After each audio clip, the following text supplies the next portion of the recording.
Well, good evening, and thank you for joining tonight's live town hall hosted by Douglas County. This is our 69th live town hall. Tonight, our live town hall will be extended to 2 hours. Why? Because we are talking about a detailed topic important to all of us who own property in Douglas County. We are talking about your property taxes. Now, Douglas County has a balanced budget. We are out of debt, and annually, we usually issue the largest tax cut in our history, a 1.25 mill levy reduction, returning about 10 million back to our citizens. But we do know that there's an important new piece of legislation that we are all deeply concerned about. So our county assessor, Toby Domish, is here tonight to provide an update on this year's assessments and answer your questions. If you're listening on the phone, we invite you to head to your computer or pull up the internet on your phone and visit douglas.co.us to view the slides being presented tonight. Now, Commissioner Teal will tell you about the format of tonight's call. Commissioner Teal. Thank you, Commissioner Layden. We want this to be a live town hall. We want this live town hall to be very interactive. We do want to answer your questions. So if you're joining us on the phone, please press *3 on your telephone pad to ask a question. For those online, please submit your question and our moderator will read it out loud. For those of you with us in the room, when it comes time, just raise your hand and we'll bring you the microphone so everyone in the room, online as well as on the phone, can hear your question. We also have a couple polling questions tonight. We're going to keep talking about this issue beyond tonight. This is something, quite frankly, folks, that I think every one of the commissioners, the assessor, even Representative Frizzell realizes this is going to be a conversation we're going to be engaged in over the next several months. And we, for one, would like to hear from you, the people of Douglas County. Commissioner Thomas, take it away. Thank you, Commissioner Teal, and thank you all for joining us tonight. Next week, if you are a property owner, you'll be mailed what's called a Notice of Valuation, and it's likely to show a pretty significant increase in the assessed value of your property. That's why we are here tonight to explain what's happening, the role of your county government, the role of the state government, what you can do if you want to appeal, and to answer your questions. We'll also hear from my friend, Representative Lisa Frizzell, about her work at the state level. To begin tonight, though, I'd like to introduce Douglas County Assessor Toby Domish. Toby? Good morning, everyone. Thank you, commissioners. My name is Toby Domish, and I'm your Douglas County Assessor. I was elected in November and sworn in this January, so I'm still pretty new at this job. So forgive me for all the mistakes I make tonight. Tonight, we have a very important topic, and that is property tax. What we have before us is the most impactful reappraisal that we'll ever see, probably in our lifetimes. So we're going to talk about that in detail. Commissioner Thomas mentioned notices of value, the appeal process, what are the results of the reappraisal, and what are we all going to do about that? So before we move on and get into the details, I want to invite everyone to go to www.douglas.co.us. www.douglas.co.us. If you are online at the moment, you can view the slides that we're going to view tonight. There's a handful of slides that are going to show some of the details of what's going on. And if you're on the phone, I am going to walk through that information as best as possible if you only have audio. Back to Commissioner Teal, is it? I think we're going to hear from Roger. All right. Thank you, Commissioners and Assessor Domish. Again, we are looking forward to taking your questions tonight. So to ask a question on the phone, press *3 on your telephone keypad, and you'll be transferred to an operator who will take down some basic information and get you in the queue. Once the operator notes your information, you'll be able to listen to the call until it's your time to ask your question. And since we'd like to hear from as many people as possible, we will limit all speakers to just one question. When it's your turn, I'll call your name and ask you to repeat your question for our live audience. If you're here in the room, just remember to use the microphone so everyone here and listening on the phone can hear your question. We'll bring the microphone to you when it's time. We invite you to follow along the slides tonight at douglas.co.us. Now back to Commissioner Layden. Roger, thank you for that. And at this point, I'd like to invite each member of the panel to introduce themselves. Commissioner Teal?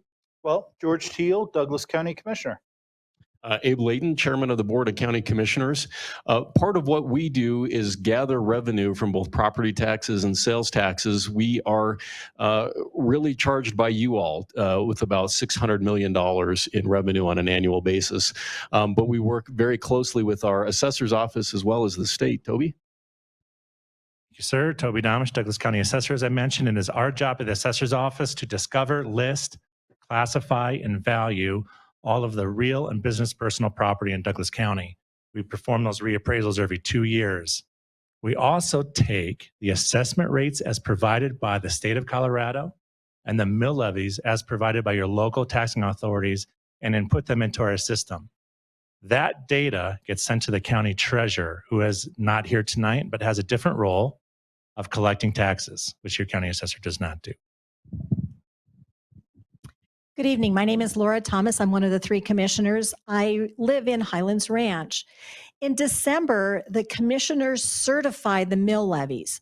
So every taxing district in Douglas County, and there's 315 metro districts in this county, they all provide to the county what their mills are going to be. That's the amount they're going to tax the people in their district for next year. And in December, the commissioners certify those numbers. Now, we don't have any ability to change them if they're too high. We just certify them so that they are moved along through this system.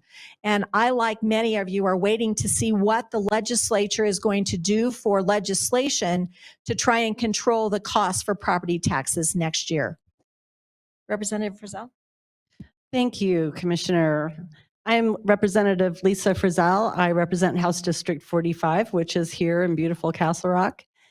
And I just am finishing up in the next couple of weeks my first session. Prior to being a state representative, I served as your Douglas County Assessor. And that was the most humble introduction I think I've ever heard. And I think we're very lucky to have a representative with literally decades of experience right here in the county, especially in the assessor's office. So with that, we'll turn to Roger for the first polling question. Thank you, Commissioner. It's easy to participate. All you have to do is use your telephone keypad to enter the number of your response. If you're participating online, just click your response. And if you're here with us in the room, staff is passing out a paper form. So here's our first question. How are you connected to this topic? Press 1 if you are a Douglas County homeowner with a mortgage and escrow. Press 2 if you're a Douglas County homeowner who owns outright, if you have no mortgage. Press 3 if you own property in Douglas County that is rented to others. Press 4 if you own commercial property in Douglas County. Press 5 if you rent a home in Douglas County. And press 6 for other. I'll repeat that. 1 is you're a homeowner with a mortgage.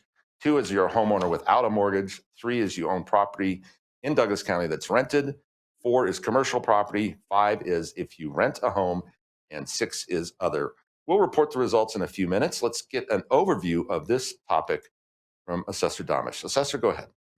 Thank you, sir. We're going to jump into the slides a little bit to help us understand this topic. 2023 is a reappraisal year. It is the job of every county assessor in the state of Colorado to complete a reappraisal. That reappraisal charges us with reassessing all the properties in the county and placing them at market value. The reappraisal date for the 2023 reappraisal is June of 2022. We are moving the level of value forward on all properties from June of 2020, which was the appraisal date from the 21 reappraisal, to June of 2022. The result of that is large increases in property assessments for residential, vacant land, commercial, industrial, and everything else that we have to appraise. Our value changes for the 2023 reappraisal reflect the changes that occurred in the market, in the real estate market in Douglas County between those 2 years. And if you're online, again, you can follow the slides. We're on slide 2 here for those at home. Behind me, for those in the room, is what we call our sales study period. It's a reflection of how all this works on a time chart. The 2-year period, which is represented there in yellow or lime green, is what we call our study period. And those are the sales, those are the market, that's the market activity that your county assessors, in this case me, use to establish our new assessments. The data that occurred after, in other words, the sales that occurred after the appraisal date, in other words, since June of 2022, cannot and have not been used in this reappraisal. That's important because to the extent there's been softness in the real estate market since last summer, which there has been, it is not being accounted for yet. That will be used in the next reappraisal according to current state law. So what does that mean for us? Well, to give some broad brushstrokes, the average increase for a residential property in Douglas County as a result of this reappraisal is 47%. The range of increase for commercial property is between 10 and 35%, depending on the type of property it is. For instance, office buildings are increasing at a very much slower pace than some retail facilities. Vacant land is going up 30 to 40% as a result of this reappraisal. When I tell people this information, I always get these hard and cold looks. And I understand, yeah, thank you, Chairman. There is very little to nothing that your county assessors in Colorado can do about this because state law requires us. The restrictions and the rules and the guidelines for us as, completing reappraisals are very tight. There's some of the tightest in the nation, actually, in terms of using sales and market data to complete our reappraisals. I want to finish this part of our discussion with this additional point. And we can't have this discussion without talking about Gallagher. Before this reappraisal, Gallagher for 40 years did something. The Gallagher is an amendment which has since been repealed in the state constitution. It was passed, I believe, in 1982 and was in existence for almost 40 years. It was repealed in 2020. Someone correct me if that is wrong. The Gallagher Amendment did something special for homeowners. I'm going to move forward a couple slides we're going to go to slide 7 for those in the production room and online. The chart behind me shows the reduction in the residential assessment rate that occurred between 1982 and 2020. In 1982, the residential assessment rate was 29%, along with commercial. This year, the residential assessment rate is 6.765. That's how much it's gone down. Without Gallagher, the residential assessment rate no longer floats downward. It is in total control of the state legislature. And that creates a perfect storm for us, which we're talking about tonight. So that's it for me now. Back to Commissioner Teal, I believe. Thank you, Assessor. Appreciate it. Before I turn to our questions that we have, I just want to remind everyone to press *3 on your keypad if you would like to ask a question when joining us on the phone. If you're joining us online, that can be done at douglas.co.us/town hall. Roger, do we have a phone question? You bet. Let's hear from Lois first. Lois, go ahead.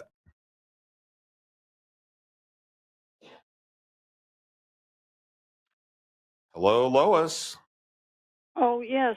I wanted to know if there would be anything that could be done to raise the deduction allowed for seniors that have been in their house for so long, since all of the values were going up. That deduction ought to go up too, because seniors that are on a fixed income with that kind of an increase are not going to be able to pay their taxes.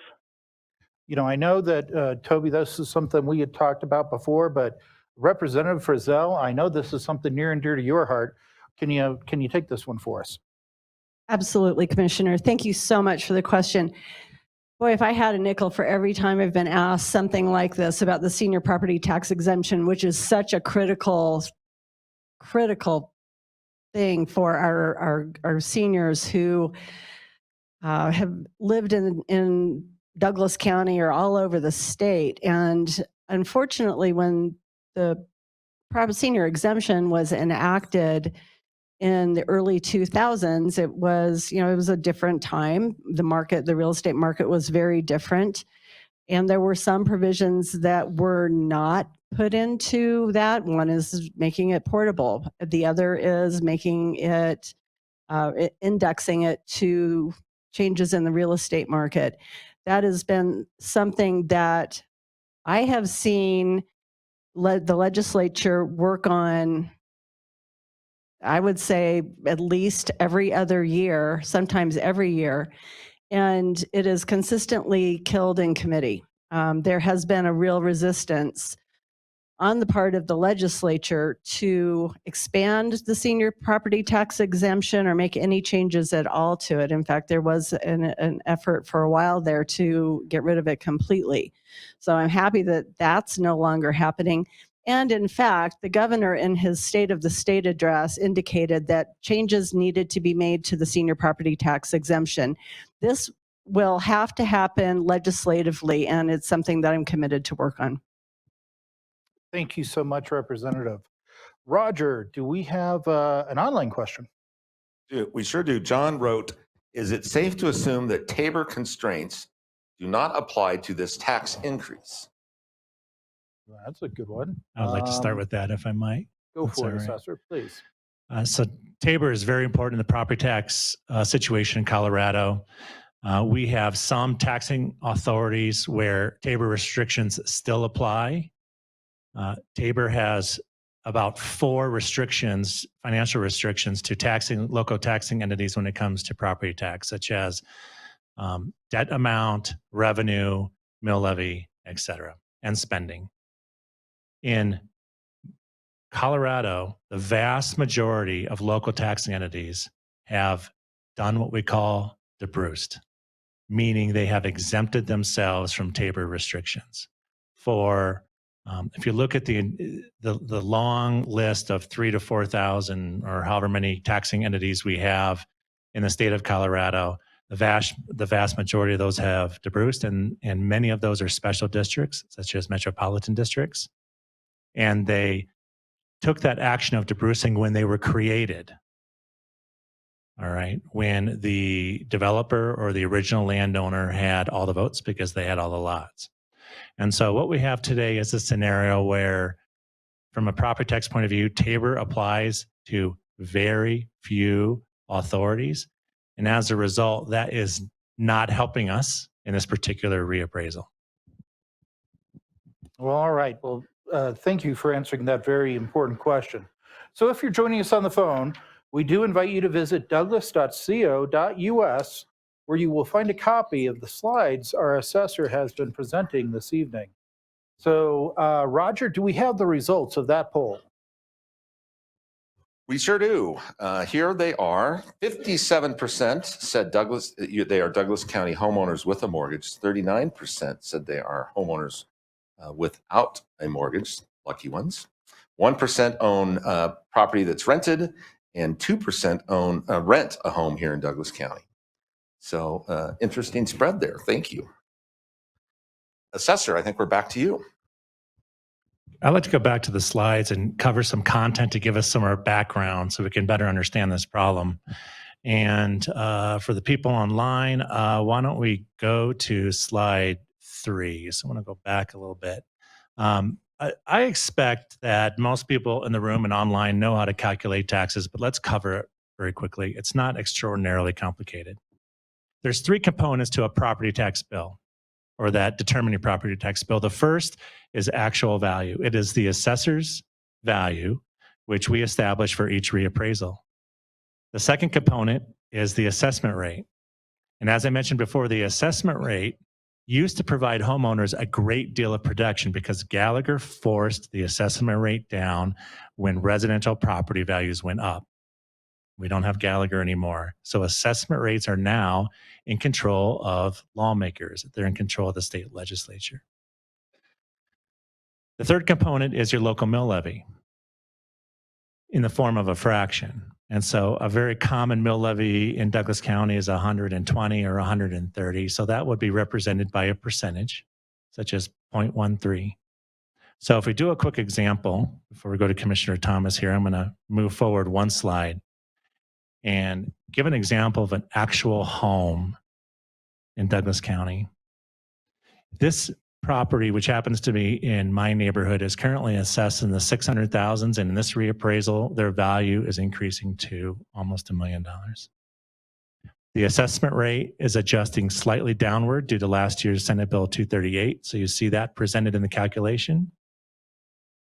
You also see mill levy presented there. And so this example can give you how to calculate estimated taxes. And in this example, we've provided the prior year and current year, in other words, the 2022 tax year and 2023 tax year values for that. And you can see that the estimated taxes for this property are going from about $6,000 to about $9,000. This is with no changes to state law under the current regime. Commissioner Thomas. Thank you. I think there was someone over here who had a question in the room. Is that correct, sir? And what is your question? My name is John. So basically, I heard you said we're going to see a tax increase of 47%. That's pretty much decided then? So I think what we know is that Toby has gone through, the assessor's office has gone through and figured out what the values are going to be increased. The legislature is in session until May 8th. Every day we contact our representatives to see if there's a bill been introduced that's going to control this. So we have until May 8th to figure out what the legislature is going to do. First for 2023. Yeah, let me jump in here. So very good question. And it's a very good broad question because we can get a couple of things clear out of the way.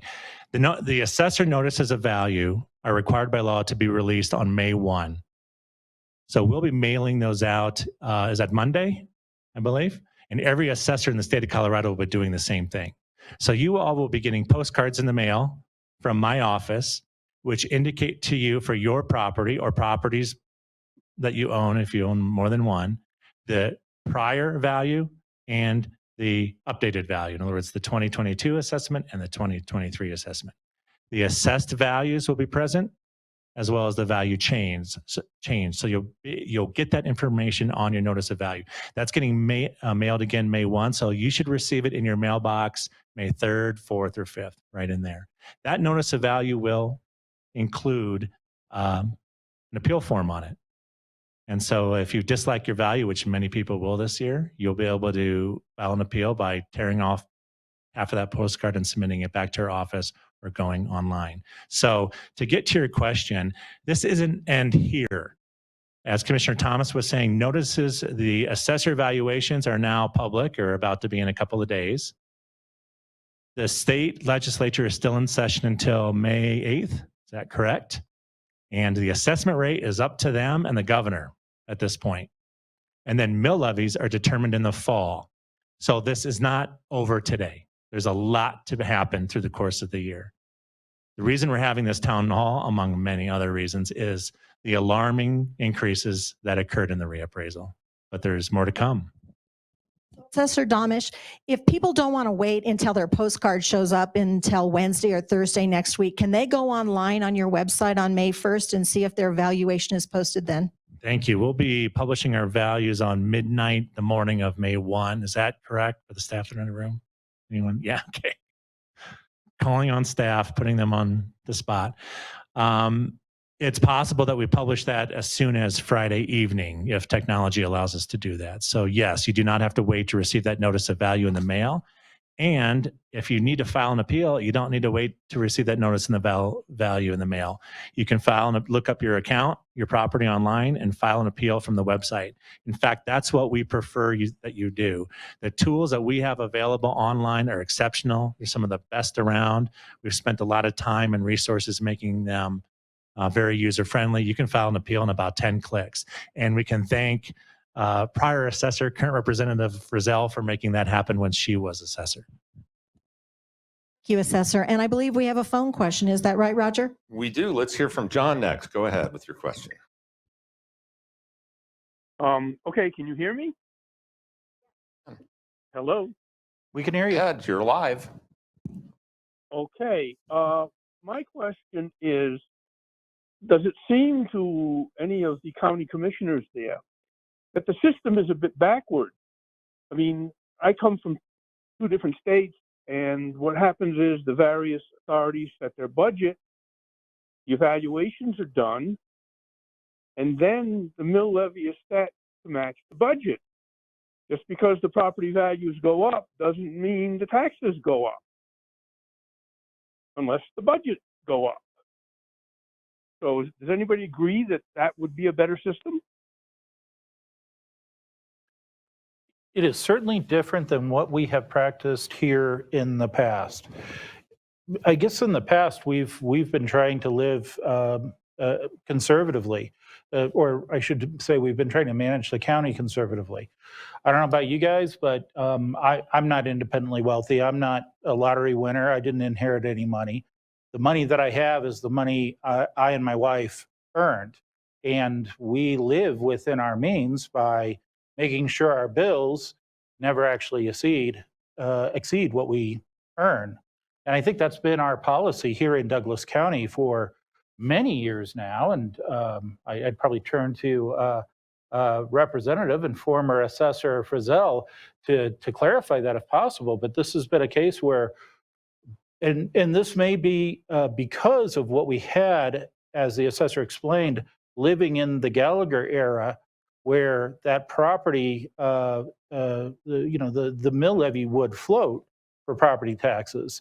And so, no, we've never set the budget until we actually knew what revenues would look like. And quite frankly, we have had conversations, the commissioners, because we've seen this coming for a while. Representative Frizzell actually gave us a nice warning on this when she was still assessor last year. And we've seen this coming, and we've been considering what we would need to do to reduce our budget in order to mitigate the impact of these rising taxes. Because, I mean, and then let's not forget, we pay taxes too. We don't get to take tax holidays just because we're elected officials. And so, yeah, that's something that we've been considering. But to directly answer that question, probably more sharply, no, we try to live within the revenue means as provided by taxes, as opposed to setting our budget first and then bringing taxes up or down in order to match that budget. So, John, I would really like to answer your question. And from a process standpoint, in the state of Colorado, I don't know that we are terribly unusual, but we value and tax in arrears. And so we're always looking at what the property was valued at as of the appraisal date. So the assessor sets the value May 1st. There's an appeal process. And then the assessor will report the assessed value within the boundary of to each taxing entity that provides services within the county. And so that's a reporting process. We call it certification of values. And so the assessor certifies the assessed value to those taxing entities so that they can begin their budget process. They know what assessed value is available to them so that they can take that into their budget process. The assessor recertifies value it's supposed to be by December 10th, but we always do it in mid to late November here in Douglas County, so that taxing entity, before they finalize their budget, has a crisp picture of exactly what they're looking at. From there, they are able, between their budget and the assessed value available to them, they can calculate their mill levy. This is where Tabor comes in, the Taxpayers' Bill of Rights, and Gallagher, although the Gallagher portion has kind of gone by the wayside, so I'm not going to dwell on that. But Tabor in Colorado says that you can only increase your budget by a given percent. It's inflation, and you're supposed to take that into account as you're formulating your budget. As Assessor Domish indicated earlier, there are a large number of these service providers, taxing entities that have de-Bruce, which means that they have decoupled themselves from those revenue limitations. good, bad, right, wrong. That's just what's happened. So the answer to your question is yes, they are supposed to, taxing entities are supposed to live within their budget. Responsible taxing entities do. There are some taxing entities, especially metropolitan districts, that have contractual obligations that disallow them from actually lowering their mill levy, even if they wanted to. I think that's really well stated. And I'll just add from a county commissioner standpoint, I know the question was directed to your board of county commissioners. I'm really proud of my colleagues. You know, we go to CCI, which is Colorado Counties Incorporated, where 62 of the 64 counties are represented. And both of my colleagues have not only been adept, but very sharp on property taxation. I think ringing the bell around this issue and alerting our entire state and its citizens to what's going on. So Douglas County, I think, is tip of the spear. We don't take budgeting conservatively casually. As I said at the top of the hour, we are out of debt. We have a balanced budget. We issue that 1.25 mill levy reduction every year because we don't need more of your money. We want to give your money back to you. We think that's the better place for it. And that's not just talk. When we got CARES Act funding, a lot of governments, fed themselves. We turned that money back over and pushed that out into the community. ARPA funding, 100% of that went back out into the community. We didn't pay back debt that we had because we didn't have any. So when emergencies occur, we really appreciate that conservative budgeting because at the end of the day, it's the money in your wallet that we want to protect and preserve. I think I'd like to add just one thing. I got to compliment our county commissioners because they're one of the few groups, as assessor, we get to see under the covers a little bit. We get to see the actual mill levy funds that are submitted to the county by each of these 300 plus taxing entities that we have. This group before you, these three commissioners, are about the only ones in the county who have had the courage to apply a credit levy, in other words, a negative levy, to give you all money back in recent years. And they've been doing that for a few years. They've been leaders here because if you look across the state, there have been very few taxing entities that have been willing to do that for whatever reason. They're protecting their wallet. They don't think it's lawful, whatever excuse they can use in the book. But these three have taken leadership action in that space. And I think that portends good for us in Douglas County looking forward, not to paint them in the corner to do it again, but they've shown that they've been willing to do it. And I'll just add to what the assessor just talked about. I've been a commissioner now for 7 years. And of those 7 years, 5 times I have voted to do a mill levy reduction to take off some of what you owe, just the county portion. And I had staff, Martha in the back, did some calculations for me. Almost a little over $30 million has been saved from what taxpayers needed to pay the county for the counties. It's between 18 and 19 mills that we collect on your property tax. And so that's why we do figure out what our budget is. And when we've realized how much is going to come in, if we don't need all of that revenue, we have pushed it back to you 5 of the last 7 years that I've served as a commissioner. I got to add why this is so important. I mean, these three individuals are about it that have done that. If you look at the levies that we all pay into as Douglas County residents, school education levies are largely controlled by school finance and elections. So there's a lot of legislation and law that ties up those levies. These people over here just don't get to pick levies. That's not how it works. It's really complicated. If you look at and that's a big chunk of what we pay in is our local school levies. Another big piece of what we pay into are metropolitan districts, special districts. And a lot of those just don't float their levies down. They're just fixed. Way too many of them are just fixed. Some of them float, but most do not. And so where the rubber meets the road in this problem is we have huge value increases going up. It doesn't look like the state legislature and the governor has done anything yet to address assessment rates. And I don't, as your assessor, have a lot of hope that we can get a lot of meat on the bone of mill levy reduction because other than these commissioners, it's just the history isn't there. So I hope that makes sense. It's complicated, I know. So I wonder, before we go to questions, I wonder if we can turn to Representative Frizzell. Representative Frizzell, we've been talking a lot about what could be done with your colleagues in the legislature, what the governor could do. There has been some work along these lines in this legislative session. Can you give us an idea what the work has been done, what has failed, what is still proceeding through? Now you just want to depress me, Commissioner. I'm giving you a chance to shine, Lisa. Thank you. I did enter in my pre-file bill for this particular session was a bill to address what I knew to be the extraordinary increases in property values that we're going to be facing our citizens around the state. And so I had a bill, House Bill 1054, that essentially limited the property value increase. So it essentially would have limited the amount of property value available for property tax.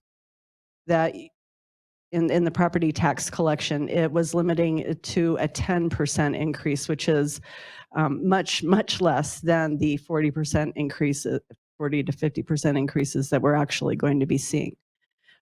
That bill was unfortunately unsuccessful. It was killed in committee on party lines. Actually, I did have a Democrat vote for it, simply because he was frustrated at hearing repeatedly that something was in the works, something's in the works, something's in the works, and yet nothing had been brought forward at that point in time. And he also understood what a critical issue this is for our citizens. So unfortunately, that bill was not successful. We do have, I have another bill that is started in the Senate. I am sponsoring it in the House, and that's Senate Bill 108, which, as Assessor Damish alluded to, the ability for local government entities to reduce their mill levy, as our commissioners have done here. Some entities question whether they should or can do it. This particular bill just codifies that it is perfectly fine for you to lower your mill levy if you're a local government entity. And so hopefully we'll see some of our local governments doing that.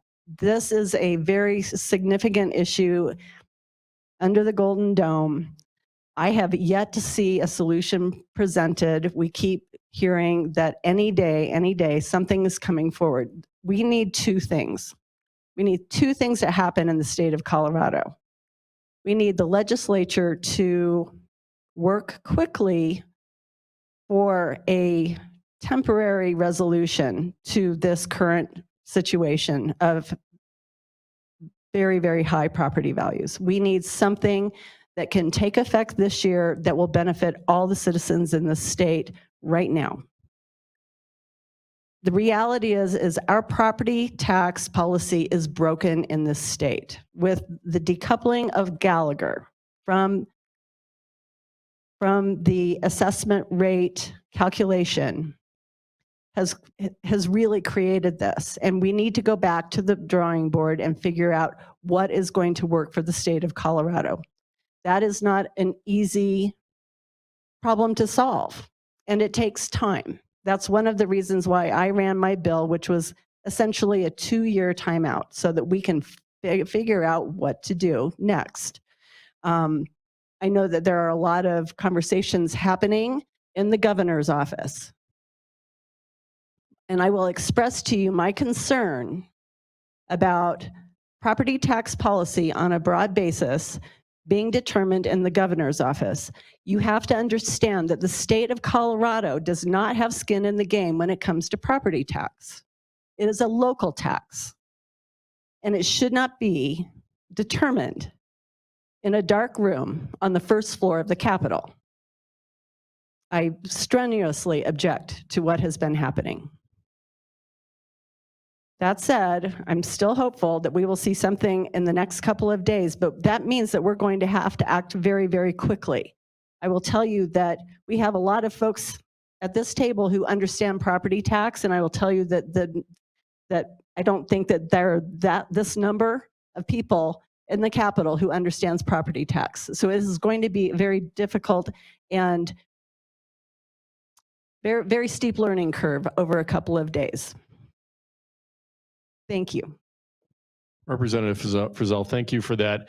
I also want to acknowledge a really critically important leader in our community who's also joined us in the gallery today. I know he's had a lot of busy meetings in the last couple of days as president of the Board of Education, but Mike Peterson, we just wanted to recognize you and members of the school district for being here, as well as Stephanie from the Highlands Ranch Metro District. Again, we can't accomplish much without partnership, so we appreciate you being here. So again, I want to thank you all who have attended and thank everyone who's joined our live town hall tonight on property taxes. We do know this is a critically important topic, so we're going to actually continue this as usually we go till about 7, but we have created a framework to make sure that we can go past that. So anyone here that has questions or online, we're going to stick around until that's done. Okay, I'll pop right over to you, and I know we have a phone question as well.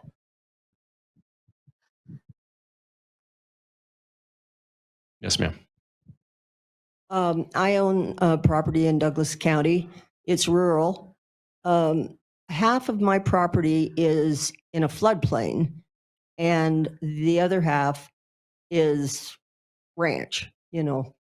So my question is, oh, and by the way, and I don't have any internet service. So I would make an appeal through the assessor's office, correct? That is correct. And that's an excellent example of a couple pieces of information that we may not know. Yes. I suspect we know about the floodplain, but unless we have that conversation, I'm not sure. So you can file an appeal, a written appeal, as I stated, by filling that postcard out and returning it to us. You can also file an appeal online. You can also schedule a meeting to come in and speak with an appraiser and get into the details of your situation.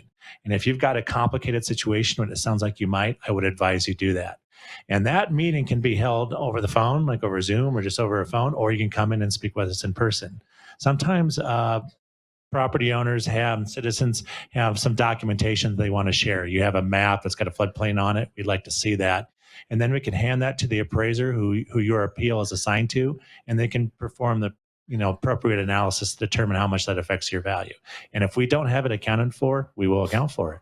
That's simple. Okay, well, that's all I really wanted to know. I just wanted to know how to do that. If I couldn't do it over internet, I'd have to do it in person. So that card tells you how to do the appeal, and is it effective at all? Good question, because a lot of people feel that. Pete, do you want to address this?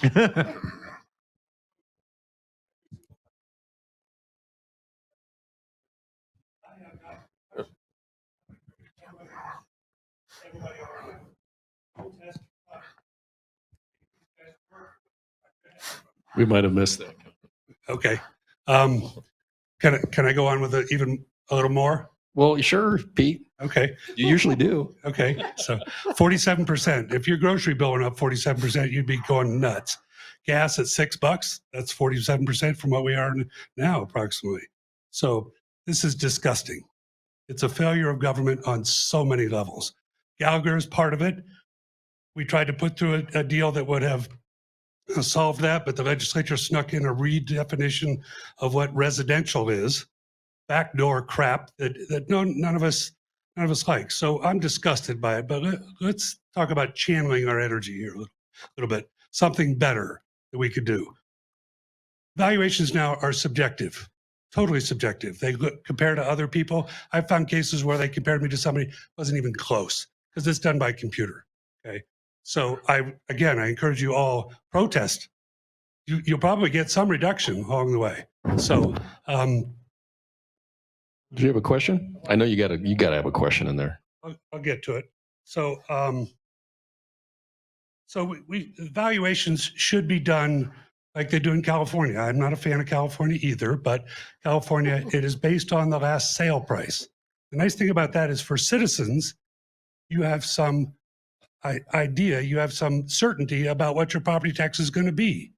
When you buy the house, the property tax is that, it's going to stay pretty much the same, maybe some inflation along the way. So I'm encouraging Lisa, that would be nice to put in a bill to see if we could get it done that way. So it's not subjective. The other nice thing is it would save a lot of people in the assessor's office what percent of your people, Toby, are assessors that actually have to do valuations? And 2/3 of them about have appraisal licenses. We're not done yet. You're done for now because we got other people in this room. That was one question. Let's give it to Toby. Did Toby anything else on that? Yes. So coming back to appeals, at assessor protest level, in any given year, the county assessor will adjust between 25 and 50% of appeals. So this year, I anticipate that number being a little higher because it's a very dramatic reappraisal. If we look at 2021, we had the lowest appeal rate on record because our values were way behind the market. Everyone looked at our NOVs and said, that's low. This year is different. All right. And also in 2021, we had about the lowest adjustment rate on record, which is what you're asking about. All right. But there are plenty of people like Mr. Smith over there who appeal regularly and get adjusted regularly. Now, what we try and do with people like Mr. Smith is fix it the first time so you don't have to interact with us every 2 years. If there's something we can adjust. He happens to have an extraordinarily complex property, despite what you think. And most people don't have that complex of a property, and we can resolve it sort of the first time. So you don't have to interact with us an appeal every 2 years. All right. But file an appeal if there's any possibility that something's wrong or the value's too high or you don't think we have anything correct on record, and we'll take a look at it. Thanks, Assessor Domish. And we've got some extra time, so we're going to come back to you if we can get to everybody else. Yes, sir. Yes. Hi, my name is Les. First of all, thank you for being here. And this appeal process, it's going to be unbelievable. I mean, how are you going to handle that workload? And then how does that interject with, in the meantime, I mean, people are going to be encouraged to appeal. And then, you know, we got the question of what the state legislature is or is not going to do. But how is the county prepared to handle the workload? However, it's, you know, you decide the 3 ways to appeal. Sure. Good question. We're used to preparing for this. We have it every 2 years, every reappraisal. And when we enter into a reappraisal, we have a general understanding of how busy it's going to be. You just get a sense of it by the news cycle and how much values are going up. We know it's going to be very, very busy. Let me talk about encouraging an appeal.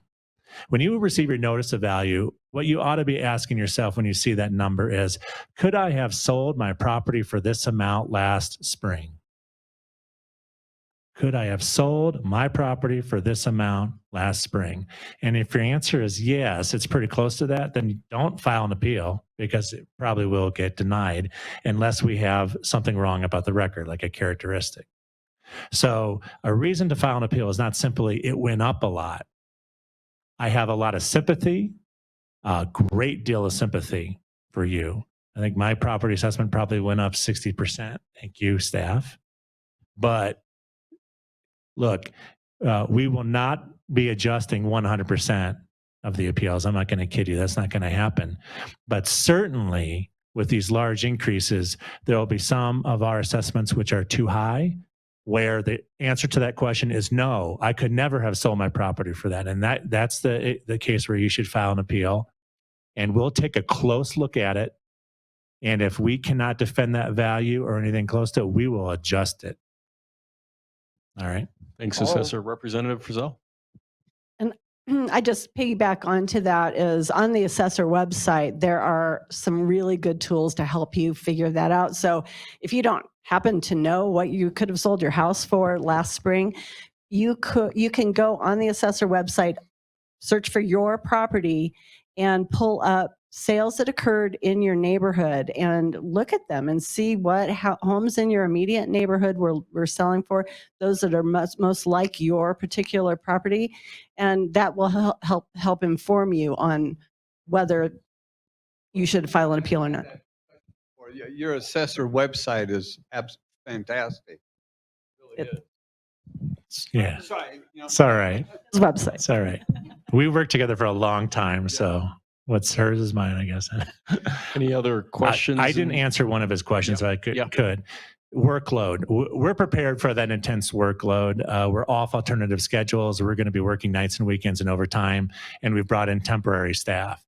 Lisa and I have worked literally for 20 years to make our office about the most efficient you can make this office anywhere, and it operates that way. So we've got a machine going, and we're prepared to do this work. We've got a great team, and that's where it starts. So we spend a lot of effort on hiring the right people. Some of them are in the room, and training, and they've got great expertise and competence to be able to make these decisions efficiently.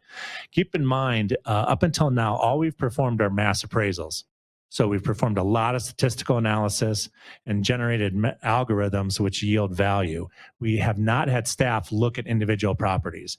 When someone files an appeal, that appeal gets assigned to an appraiser, and that appraiser does a specific analysis. So it's a whole next level of work that's being done, but we're ready for it. Thank Now, you, Abe, Assessor. we do have 17 phone calls. 17 phone calls. What do you online. think? Should we head to the phones? What do you think, Roger? I really appreciate when citizens drive here in person and spend time with us in person. So I want to honor that, but make sure.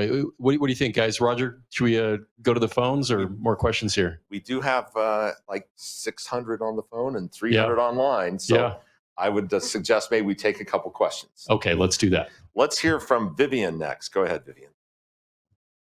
Hi. Hello.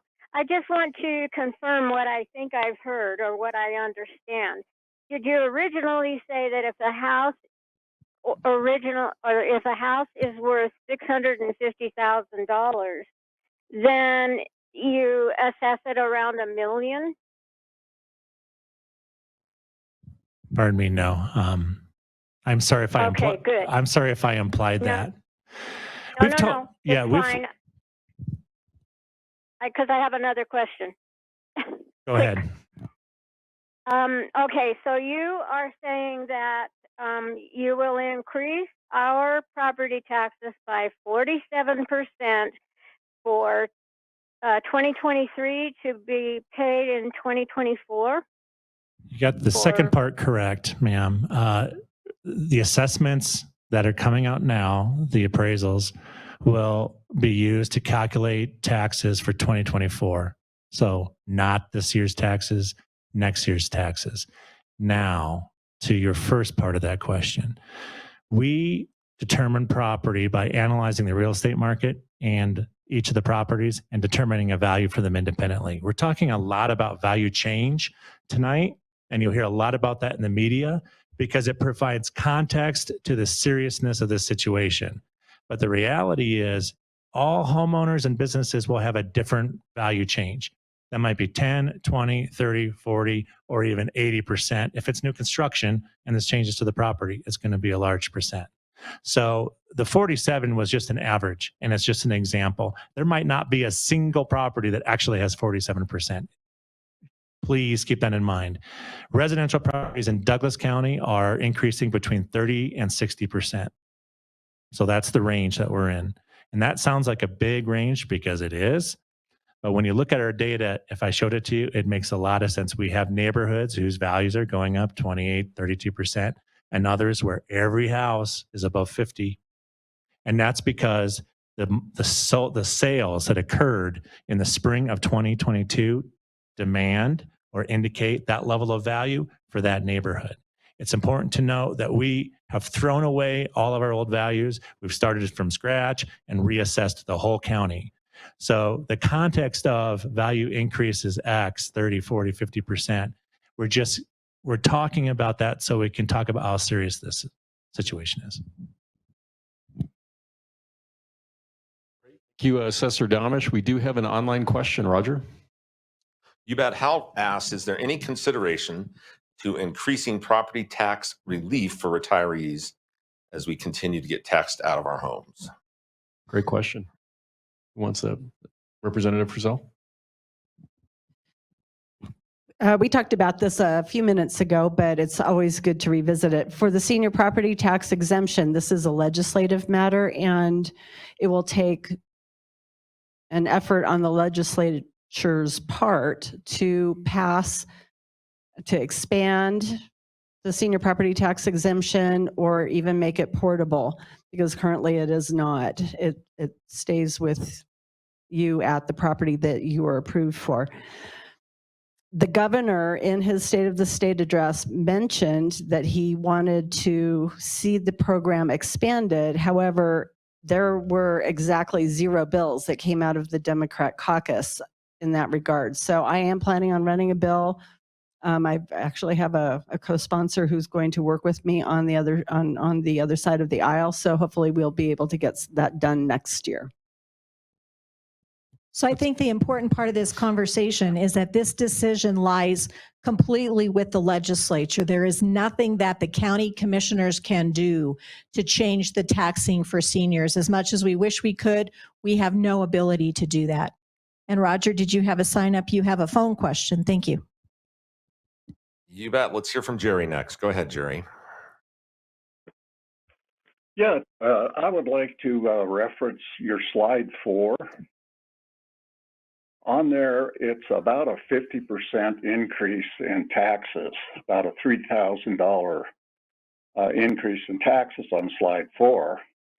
And I was just wondering, with that kind of a windfall and all these special districts getting into that kind of a windfall, what exactly is going to happen with that money? Where is it going to be spent, and how are we going to benefit from that?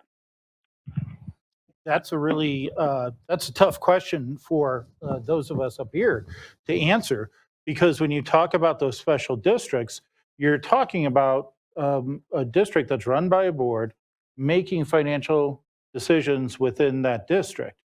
And so there's no requirement for them to come check with us on how that money will be spent. The best thing you can do as a resident, so I live in a metro district. I live on the south end of Castle Rock here, and I belong, my property is on the Crystal Valley Ranch Metro District, Metro District 1. And several years ago, we, the neighbors, we took control of that Metro District Board. And we said, don't go away, or go away, but don't go away mad, to the old board that had been set up by the developer. And we took charge and we made decisions. We actually did, those board members that I was a part of electing, actually did extend more debt, but it avoided balloon payments. It's those boards, for those of you who are in special districts, that are in metro districts, fire districts, when you talk about this windfall of money coming into them, the best way to determine what's going to happen with that money will be to work with that district board, work with your metro district board. And if it's still controlled by the development team and you don't like the answers, get with your neighbors and take that board over. And that is the best way to answer that question when it comes to the special districts. So one of the question just now is about special districts. And there are members of the school board here and the school district. And I think the school district is a very different conversation when we're talking about metro districts.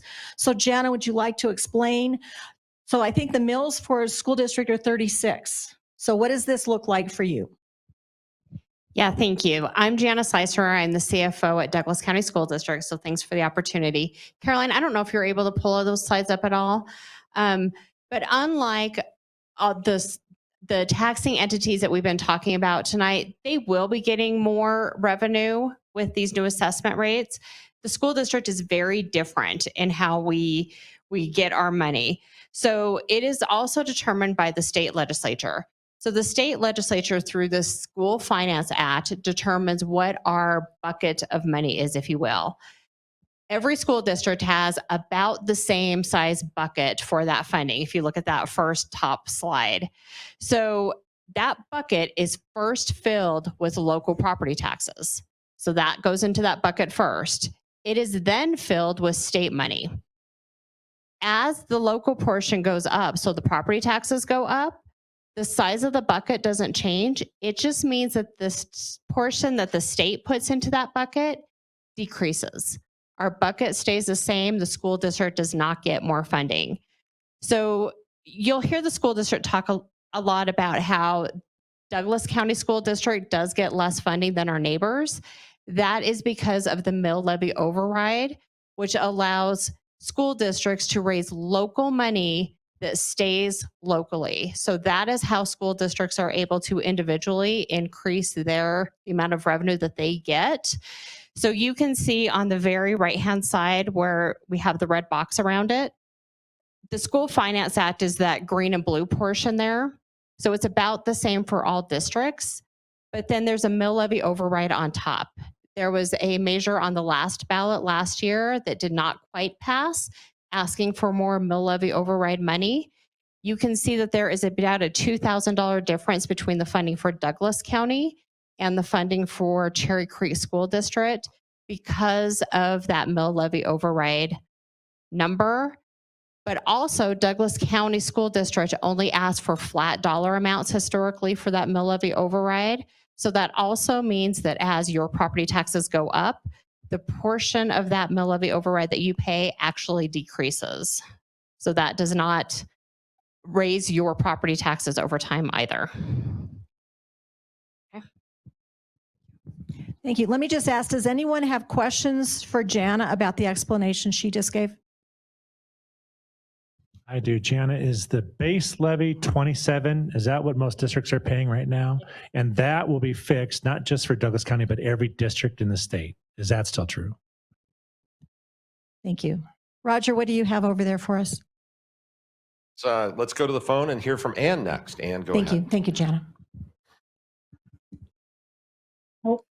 My question is, do you have any contact people at the state, the representatives or senators, that we could be provided with their email or contact information that you could provide to this group so that we could contact them ourselves?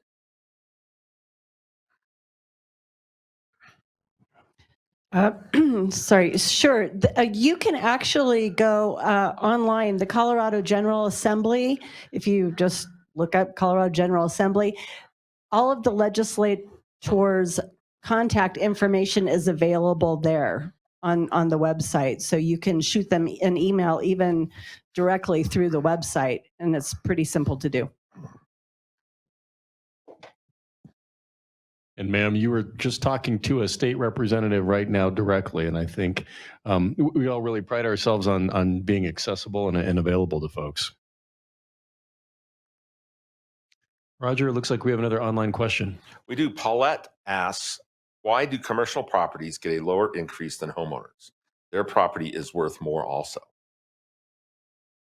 Yeah, so the increases that we've talked about really are following whatever the real estate market is doing. So we're not determining those in a vacuum. There's not any funding formula or state law which talks about increases. The law simply states each reappraisal, the assessor is to set every real property at full market value.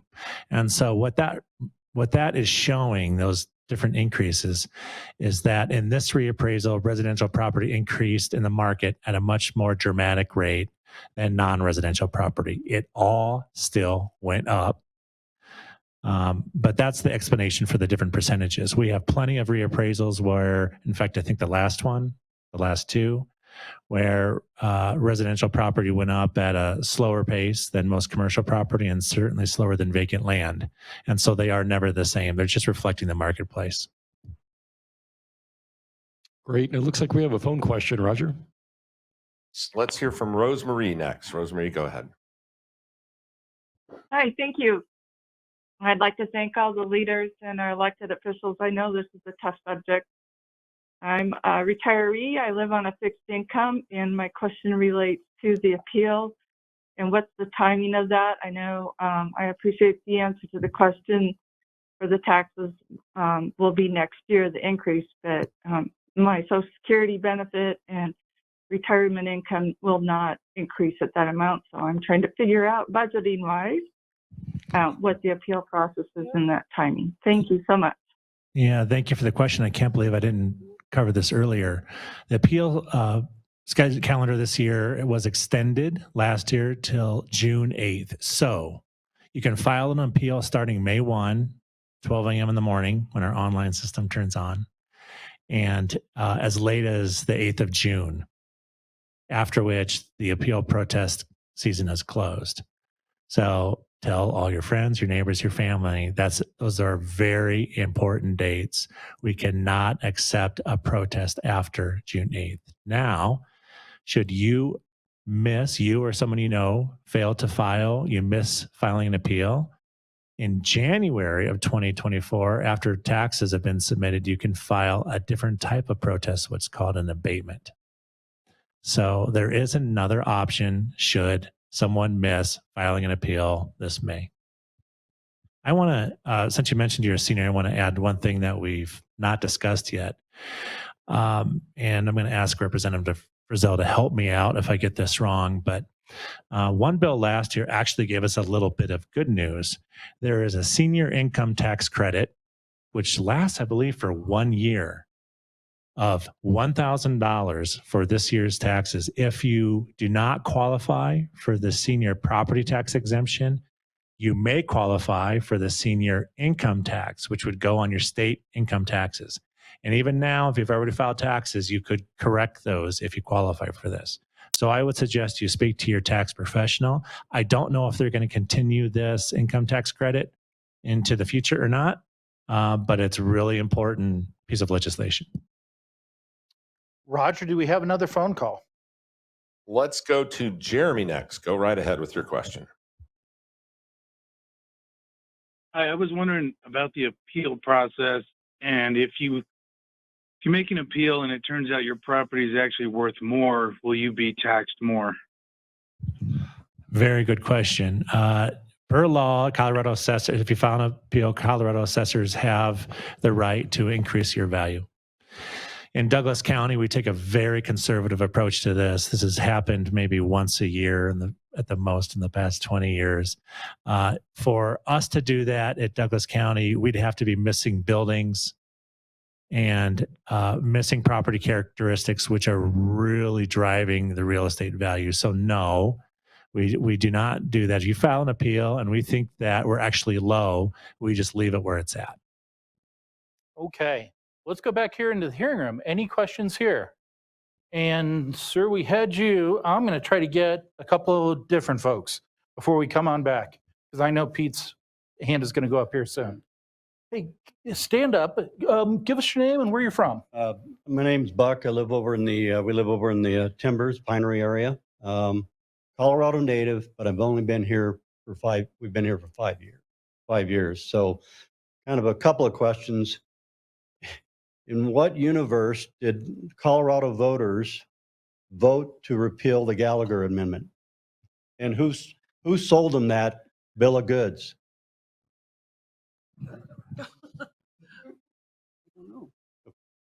Don't have an answer? Yeah, I was just watching the commercials on the TV also. I don't know who was behind that stuff. It was how it was worded on the ballot a little bit. It was also, it was a bipartisan effort, candidly. There were some folks who felt like the Gallagher Amendment was unfair to commercial property owners or non-residential property owners because of the 45-55 ratio. And for some reason that still escapes me, they thought that it would change the way commercial property taxes are calculated. And that's simply not the case. The assessment rate for commercial property remained 29%. And the property taxes for commercial property are still calculated the same way. So I don't know that there was any benefit at all. And I feel like the citizens of Colorado were sold a bit of a bill of goods on this. I will tell you that I have become much more informed over the last several months about that particular effort, and now understand that it was part of a bigger picture effort to fundamentally change the way property is taxed in this state. And so it was essentially the first step into what we are now entering into. Lisa's so nice. We were all fooled. There's no doubt about it. Let me follow up. The legislature ends May 8th. I suppose the governor could reconvene a special session to deal with this matter. Absent that, does he have the ability to take an executive action with regard to that? Okay, she says no. How about all the different county commissioners pressing the legislature in totally to move on this? And finally, I appreciate when you were talking earlier about the budget of Douglas County and staying under. With regards to that and refunding money, is there any ability to move some of that money to the school district versus asking for the taxpayers to increase the mill levy? Because last year, I thought that was a poor choice for the school district to ask for a mill levy override as the economy was beginning to tank. I thought it was ill prepared. But if there's money there that can go to the school district from the county, do it. So, Laura, this is something that you know a great deal about in terms of how financing works with the county versus the school district. You've spoken on it many times. Would you like to try to take that question? Well, I'll take that. I'm going to back up a little bit to a question that the gentleman asked about the commissioners working with the legislature. So we have a statewide group of commissioners called CCI, and I have been at CCI as well as others talking with Carrie Kennedy. Carrie Kennedy is a former state treasurer who works for the governor and has been the tip of the spear on this legislation that we have been waiting for week after week after week. And we understand that the governor contacted some institute called the Lincoln Institute, and they have created a chart called Truth in Taxation. And that is what the governor's office is going to use to bring this bill forward to us that we keep waiting for. We were supposed to have it 2 weeks ago. I talked with Carrie Kennedy in person 2 weeks ago on Friday and gave her slide 4, the one that's on the screen, and said, you can call this truth in taxation, but because of metro districts, Douglas County has 315 metro districts. When metro districts have a mill levy distribution of 90 mills, this is what is driving this big tax increase. Yet at the same time, the governor is suggesting that he is going to cap county revenue at 3%.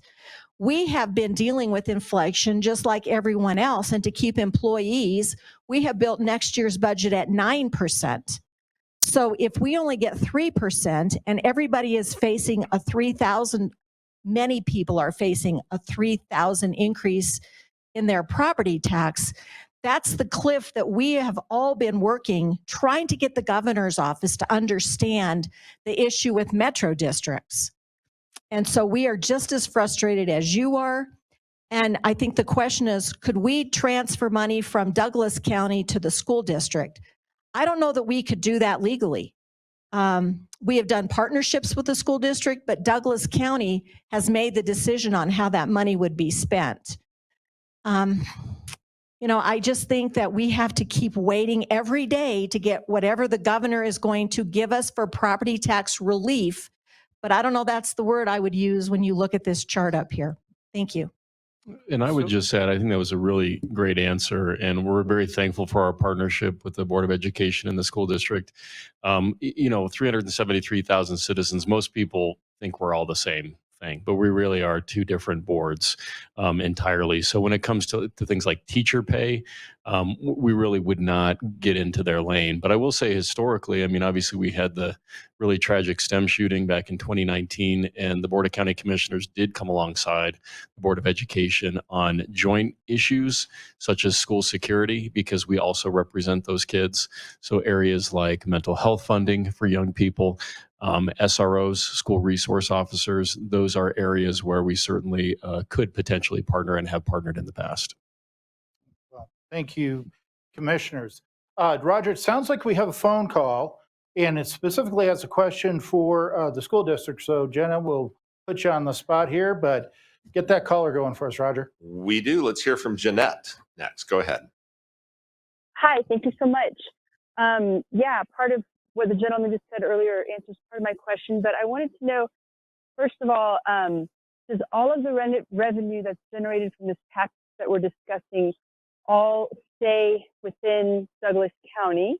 And then also the pie chart on the 5th slide shows that schools get 42.99% of the funds. And so if there is, additional funds or surplus, would 42.99% of that go towards the schools?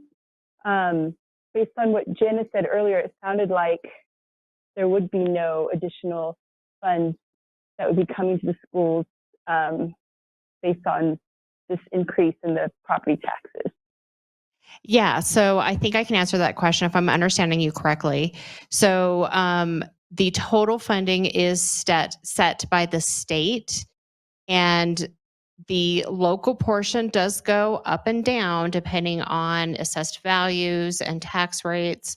But that bucket is a set dollar amount that all of those funds do stay local, but then the only thing that changes is the amount that the state gives the county. So that's the piece that would change, but it wouldn't change the total amount of money that we get. The only thing that changes the amount of money that local money that stays in Douglas County is mill levy overrides. So that's what myself as a taxpayer likes, is that this isn't going to the state to let the state decide what to do. This is local money that has local effect on our own local kids and our local teachers who work here in the county. I want to add a tidbit here. The word windfall was used before. And I think it's important to acknowledge that if there's a windfall, it's potentially in state government, because the base mill levy that we all pay for this school district is going to stay fixed. And this big increase is going to go flow up to Denver and get washed up in the School Finance Act before it comes back. So this is really important. And from my perspective, there's a lot of people up north who are looking forward to that rather than trying to prevent it. I hope I'm not speaking out of turn here. Someone want to? That is true. In my conversations with Kerry Kennedy, the governor's office understands there's going to be a lot more money going to the school district than up to the state. And there is backfill from the negative factor that has never been done before. And that this money will be used to backfill that negative factor. Did I get those words right? The budget stabilization. Roger, you have an online question? Let's take Teresa's question. She asks, I have a new home. We closed in March 2022. How are property taxes assessed on a new build?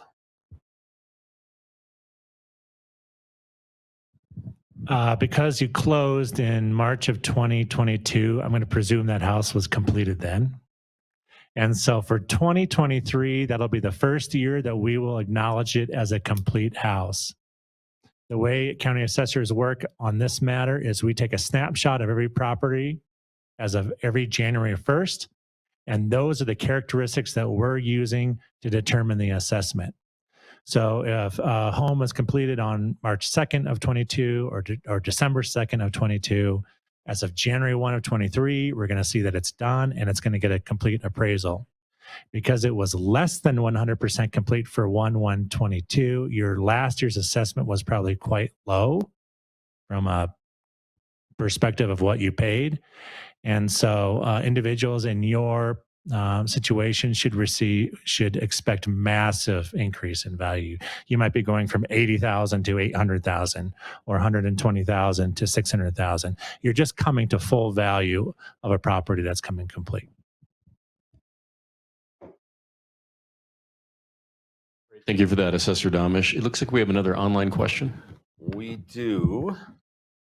Dean asked, can you talk about the sneaky language change the state legislators made to the ballot language that contributed to the defeat of Gallagher?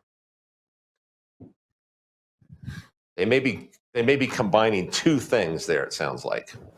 Someone earlier mentioned some sneaky language that impacted. add a comment. I remember commercials saying without increasing taxes. Anyone else remember that on television? I'll just put my 2 cents in. And I would add to that, that was actually the first line of the bill or of the ballot measure itself was without an increase in taxes. And that was actually untrue, I will say. So that would be part of the sneaky ballot language. Great. Thank you, Representative. We'll go to the phones. It looks like we have a phone question. Roger? You bet. Let's hear from Christine next. Go ahead. Hi. We moved to Colorado in December of 2021, and we paid over ask to be able to live here, and property taxes were attractive based on the state we came from. Since we've moved here, a new development's been approved by our county commissioners with homes that have now been constructed and are going on the market for $1 to $2 million over our house, just blocks away. We're both seniors. Our HOA has increased over 30% in the 1 year that we've been here, and everyone's painfully aware that inflation's at record highs, and there's indications that the housing market is slowing down from the record highs these past 2 years, including what we paid for. Is our only hope the next election where we might see the market slow down? I mean, taxes rarely go down, and I understand levies are decided locally, but how are we protected for the future? Because it feels like a very opportunistic levy in terms of what's happening or what's happened with the housing market, but that could change. That could stop. And obviously we're very concerned because in the 1 year we've been here, boy, we're looking at frightening increases on a fixed income. And as I said, with our neighborhood changing and homes going in $2, $3 million above just blocks away, we're scared to death. Did we make the right decision moving to Douglas County and coming to Colorado? Is our only hope the next assessment in 2 years? So there's a lot to unpack there. I will just try and leave a couple of comments. First, you've got new homes coming in your neighborhood that are selling for a lot more. That doesn't mean that we think your house is worth what they're selling for. So we've got 30 plus licensed appraisers in our office and some really talented data analysts. We have a pretty good idea of the complexities of the local real estate market. Now, if that's in your exact neighborhood and those are comparable properties, that is a real concern. That is, if that's what your house is worth, that's a real concern. I think all of our pants are down a little bit when it comes to this property tax situation, to be honest. It's tough, but there's hope because the story isn't over this year. And so I think part of it is we all need to be prepared to fight for this. We got the legislature still in session. We have the whole ballot measure process, which is still an option, and maybe a special session. I don't know. There's a lot yet to be determined from my point of view, and then I'll let someone else. You know, I'll add to that too, just from a county commissioner standpoint. First of all, welcome to Douglas County. We're glad you're here. It is the healthiest county in the state, wealthiest county outside of Washington, D.C. And there's a reason for that. I think the elected officials that came long before me budgeted conservatively, were very thoughtful about planning for this community, have kept it safe, have focused on transportation, wildfires, protecting the issues that matter most to you and your families. So I think property values go up because Douglas County is known to be a great place to live. So I think you're going to continue to see that appreciation. But at the end of the day, you got to make sure you have a board of county commissioners that's going to lower your property taxes on an annual basis. And I know the three of us have every intent to do that. Roger, it sounds like we have a phone question. We do. Let's go to Gabe next. Gabe, go ahead.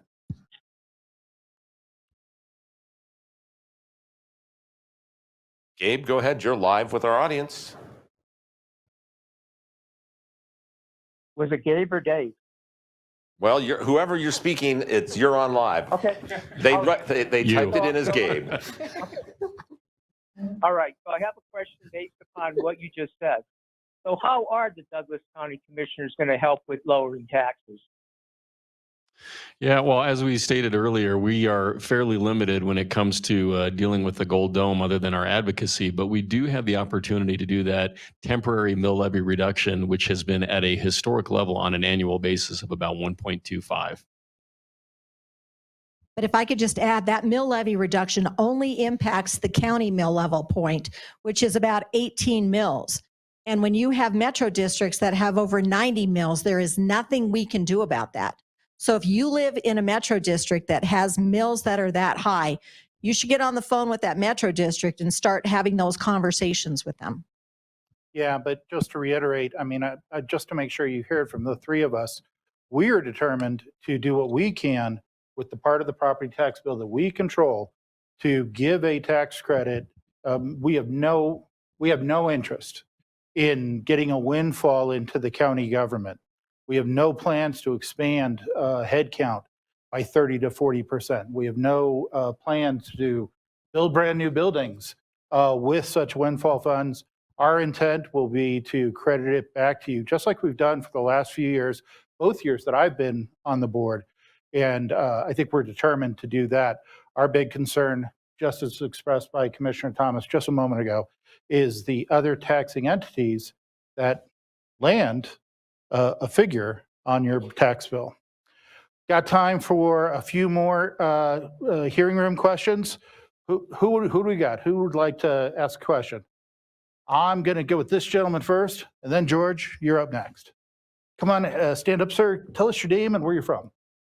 Hi, I'm Carlos Lopez. I'm here. I moved into Castle Rock about a year ago after living overseas for the last 35 years. So it's been a long haul. My question basically is, it's been established that the Gallagher situation was voting it down was a result of a misleading statement in the ballot. Can that be taken through the courts to get it repealed? I mean, after all, that's check and balances. That's what it's all about, you know. Yeah. We're going to let the representative take that one. Thank you, Commissioner.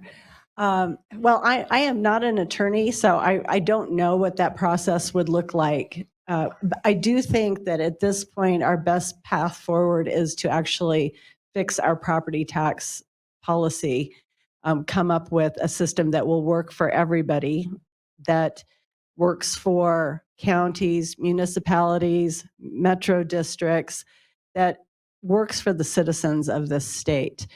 One of the reasons why Gallagher was repealed was there was a perceived, there was a real concern, and it wasn't, we have to make sure that we honor this, is the concern, especially in the rural areas of the state. We here in the Denver metro area, our real estate fluctuations drive that reduction in the residential assessment rate for years.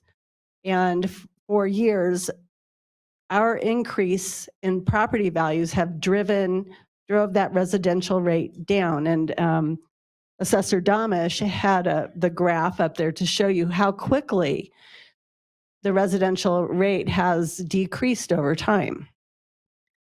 That is great for us here where our property values have increased.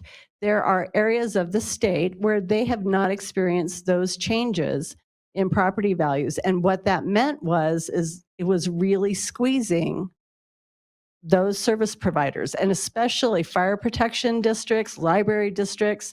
Those folks were not able to, their revenues were decreasing a lot because because the residential rate was decreasing. That's important. That's an important fact to understand. So it's not like things were great before Gallagher was repealed. It just wasn't as bad as what we're experiencing now. So the bottom line is one of the reasons why Gallagher was repealed, why that effort took place, was to try to start fixing what is a broken system. Okay, thank you, Representative. George, I know you, but not everybody does. Give us your name and where you're from. George Allen from Parker. Hello, thanks for having this meeting tonight. So it sounds like continuing to budget year to year and following a linear growth rate up and not letting the budget fluctuate with this volatility in house prices is the right thing to do, definitely. But mechanically, how would you do that? Would you then levy a mill instead of 19, you would levy 15 for 2 years, right? So that the property tax revenue comes down to a level to match the budget spending, right? Now, in a future year, you might need to get back up to 19 mills. Would you need Tabor approval to go from the 2023-24 15 up to a 2025-26 19? So George, the way we have reduced the taxes to the citizens is that we have done what's called a temporary credit. So we haven't changed the mills at all. And so because we haven't changed the mills, we haven't had to go back to the voters through Tabor requirements to increase it back to where it was. And in fact, Senator Baisley is carrying a bill in the legislature this year, Senate Bill 108, that would codify the ability for metro districts, everyone, to do a temporary mill levy credit that does not change the actual number of mills, which is what Douglas County has already been doing for years. We see that there's a phone question, Roger. There is. Let's hear from Paulette. Go ahead.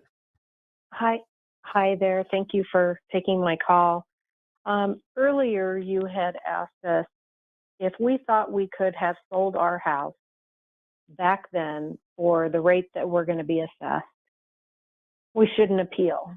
My question is relating to, in my opinion, the anomaly that was created due to the super low interest rates, the influx of people from out of state that were paying $100,000 plus over their home, over the asking price on these homes because they wanted to buy these homes.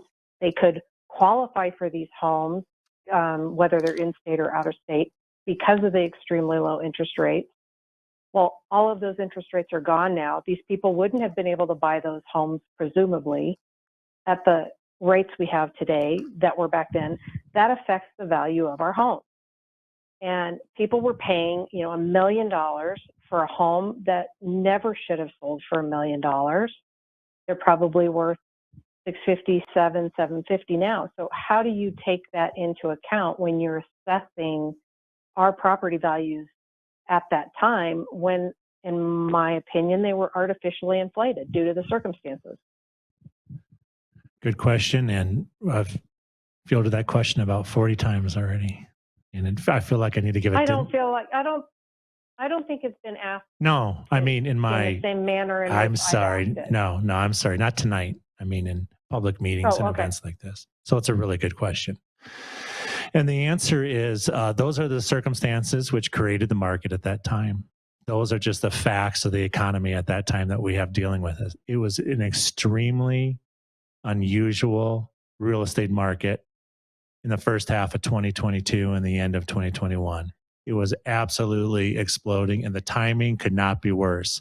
I want to tell you about a timing that was actually worse, though. If you were here during the Great Recession, we had a reappraisal in 2009, and the appraisal date was June 30 of 2008.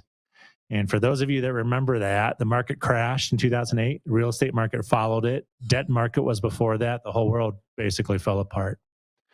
Colorado assessors were required to reappraise in the 2009 reappraisal using that June of 2008 appraisal date. And that meant Colorado assessors were increasing values as the entire real estate market was falling apart. So we've been through this before. Every time it happens, just like now, we go to our lawmakers and tell them, this is ridiculous. You got to fix it because no one thinks it's fair. Why is the appraisal date so far behind the release of value? It doesn't need to be anymore. We're in the new century here. We have computers. We can do this work faster.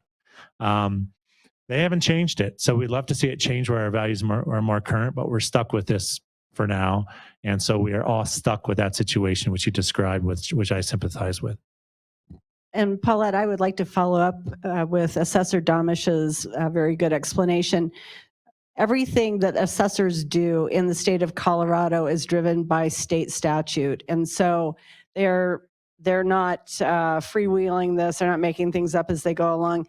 The circumstances, the timing, the methodology even that assessors employ for property valuation is consistent across the state, and it's based in state law. In order for that to change, we would need to change state law. Roger, we have another phone question. We're going to go to Robin next. Go right ahead. Hi, good evening. I don't know if you guys are aware of this or not, but a lot of us, and they say it's going to continue throughout the year as everybody's insurance is re-upped for the year. We just took a major hit here in Douglas County based on the fires that were 60 miles plus away from our home. It caused our mortgage, because our insurance and our taxes are both impounded, which a lot of people have the same thing, to go extremely high to the point where we might not be able to live here.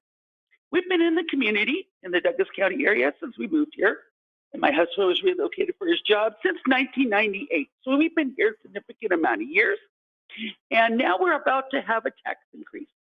I am 63 next week. Thank you. You could say happy birthday. My husband will be 62 in June, and we're getting worried because we're not quite at the age that will allow us to get the tax exempt status yet. And we may not be able to afford the home because we only have one income right now because I'm disabled. What is going to happen to people like us?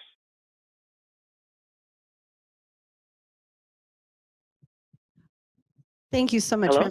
I appreciate that question. The insurance rates have skyrocketed all around the state of Colorado, and there's a lot of reasons for that.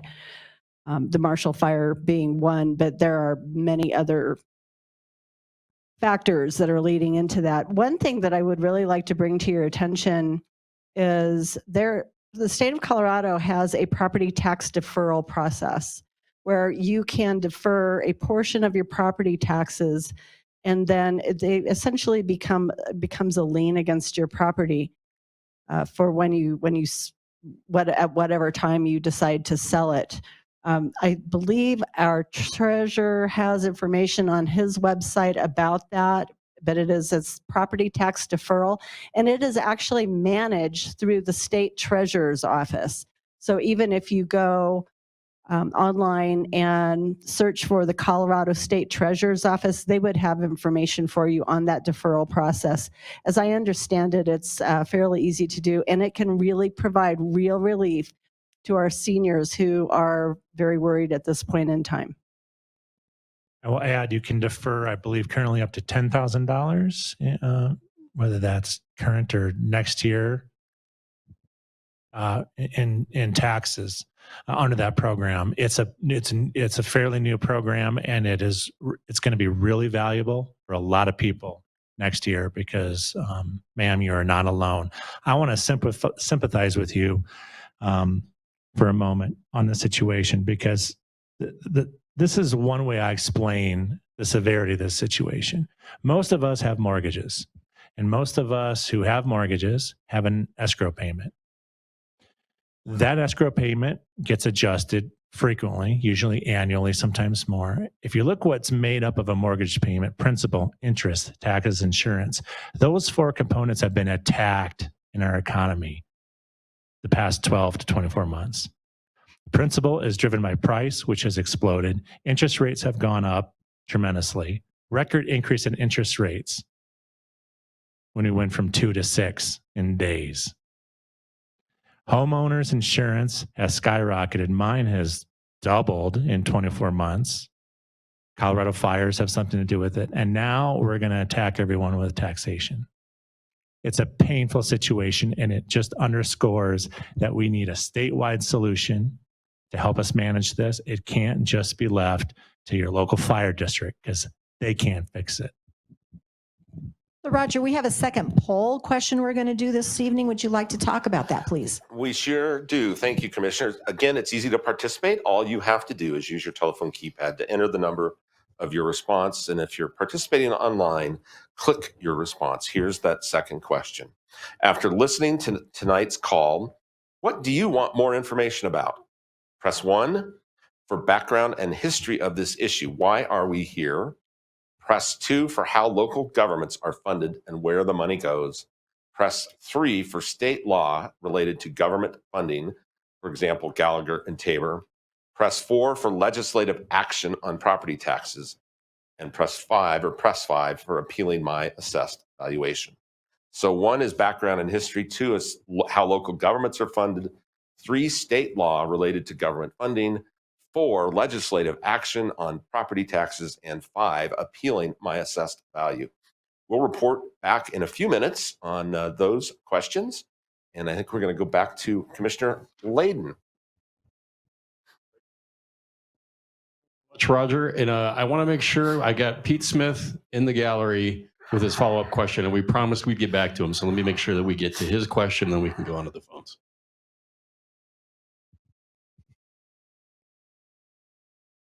Mr. Smith. Hi there, I'm Pete Smith. I live in Keene Ranch. One observation is that when you get a mortgage, they look at your total income and your total expenses. And if the property tax expenses go up, that means they're less willing to loan you more money on a house, which will serve to depress housing prices, I think. But here's my question. This is for kind of everybody in the room to see whether they think it's okay. You've all heard about Gallagher and without raising taxes and all this other stuff that's going on. Hugely complicated. It is so complicated. People study for this to know about this as their sole work stuff. It's unfair to us. We don't understand it. The legislature and all the other people involved in it have abandoned us, have made it so complicated we can't understand it. So I'm thinking of, if it goes up 50%, 2 words come to mind: civil disobedience. And the way we do that is through the petition process. So here's what I would propose as a petition. Valuations become objective. When the house is sold, the valuation is set. It does not change except maybe for some inflation over time. This is the California solution. Mill levies are set, must be voted on every 2 years. So if a developer, we know this happens a lot, if a developer is paying themselves back through the bonds that their metro district is paying on and stuff, and we think it's too much, we can vote it out. The citizens ought to have this right to come back. And when we get involved in things in business, which get to be totally complicated, this word that comes to mind is simplify.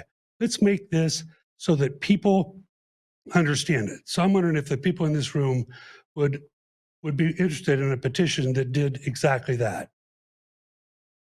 Can I get a yeah? Yeah, I'm just going to say that was a great question. And as a former commercial and residential real estate attorney, just thinking about Title 32 special districts, metro districts get the benefit of a lot of rubrics in order to create infrastructure.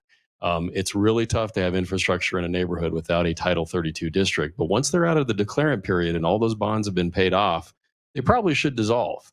And that's something that, well, they don't unless... Who buys the bonds? The developer buys the bonds. Correct. So it's up to you to talk to your metro district about that next step, right? I'm very fortunate. I do not have a metro district. Yeah. We're on wells. Well, and I would just say you and I don't always agree. Hopefully we don't always disagree, but I'm really thankful when citizens are paying attention and holding both metro districts and elected officials accountable. I think that's the only way we move the needle. Who else would like to take that? Representative Frizzell? Sure. So, and Mr. Smith, you and I have had lively conversations over the years, and which I always appreciate. I am not a fan of the California process, and I don't think it has served that state well. If you, First of all, property taxes should be fair and equitable, and that paradigm is everything but fair and equitable. It creates huge disparities from house to house, which may be identical houses, but they're paying different property taxes. It has been very, very, very difficult on the business community in California. There are a lot of issues with it. I don't disagree that we should see caps, and I am very much in favor of figuring out a way that we cap increases, because nobody should be facing a 40% increase in property taxes through no fault of their own, except for the fact that they own their home.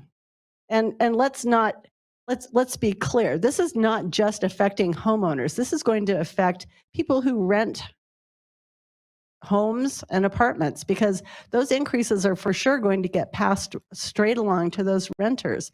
This is an every citizen in the state problem. And we in the state legislature need to get it fixed. Pete, you talked about metro districts, and I'd just like to introduce Stephanie Stanley here from my metro district. I've lived in Highlands Ranch 24 years. The Highlands Ranch Metro District has reduced their mill levies over the year. I think I pay 11 mills. Is that right, Stephanie? They have done an excellent job paying off their bonds, and now they just do what they need to do, which is maintain fences and other maintenance in parks that they have paid for. So thank you for what you have done on behalf of the 100,000 people who live in Highlands Ranch. One of the things that I do want to address that Pete brought up was the idea of ballot questions, referenda coming forward. Commissioner Thomas spoke about, working with the governor's office in order to get a solution in place. I'm actually very pessimistic that that's going to bear fruit, not because of Commissioner Thomas, but more because of the people in the governor's office right now. And I do think if we do not see a solution from the legislature, from the governor's office here in the next 2 weeks, I really do see we're gonna see a solution coming to the November ballot of one stripe or another. One solution that I believe actually is under title, great. It's a 3% cap. I think that everybody would prefer that as to a 30% increase in our taxes. It puts us in a pickle at the county just because the county has had inflationary effects as well. Our costs have gone up. So it's going to probably be that we need to take a hard look at cutting headcount. And I was in business for 23 years before being elected to this spot. Many of you run businesses, you work in businesses. We've seen that happen where the market effects cause headcount cuts in a company.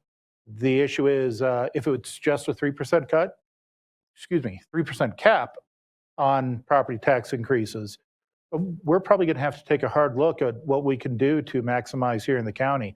And I think we're willing to do that.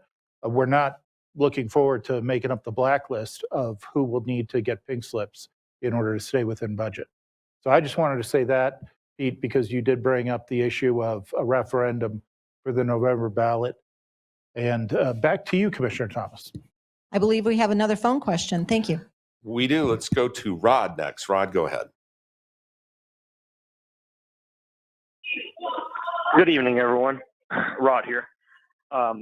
Great conversation tonight, and really appreciate Douglas County officials and elected representatives putting this on and actually using this meeting. I think it's very, very beneficial. So I've went through some home increases before in different states where I've lived, and I kind of look at this as a short-term problem and a long-term problem. Short-term problem is we're going to affect it this week or this year, and we're going to see increased property values and taxes. Longer-term problem is towards the legislation aspect of it, and can we get it changed, and whether it's through election or in the next couple of years here. But one of the questions I have is if we're going to appeal the property values that's being assessed to us, and then you answer the question, could I have sold my home for this price last year? Which maybe you could, maybe not. That's very arbitrary. And the other thing is that like there was other variables in the market that caused that price increase to go to that point. And if you're going to appeal this, you know, I don't necessarily think that question is valid. Number one, how would you appeal it? Because you know that's one avenue. What I see on this piece is an outlier. If you go back to slide 8 and slide 10 of your brief there, and you start looking at the property values over the last 20 years, they've all been with under 10%. This is an outlier from all the amount the government injected money and just handing out. They showed up with suitcases during COVID, and then people, like you said, departed some places, came here, bought houses at an overinflated rate. You know, this is an outlier. So why we're allowing a system to take place of an outlier? So is it a valid argument that we go to this point and we look at the last 20 years, at that point we've never been over 10% increase, and that now then we've created this situation, this arbitrage that is going to affect everyone in the state? Now that's a question. Yeah, it is. There's a lot there again to unpack. The law for how county assessors operate in this space is very clear. It's very detailed. It's pretty exceptional in its complexity. And I don't have a lot of choice.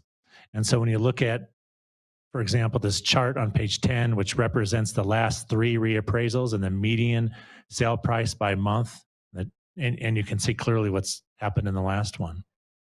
We've gone from a median sale price in Douglas County in the low 5s to 770,000-ish in 2 years. And so, yes, that's an anomaly. It's an extreme event, and I don't think we'll ever see it again. It's almost the inverse of what happened in the Great Recession in a way. The assessors can do nothing about this without breaking the law. By the way, if I choose to ignore the law and do something different, like, look, I'm going to put my own cap in, this is all crap, and I'm going to just do it myself. What happens then is the state of Colorado comes in and takes over.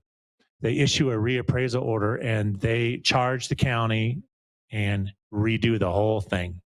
And I guarantee you that will not result in lower numbers. One, it will also cost the county a couple $1,000,000.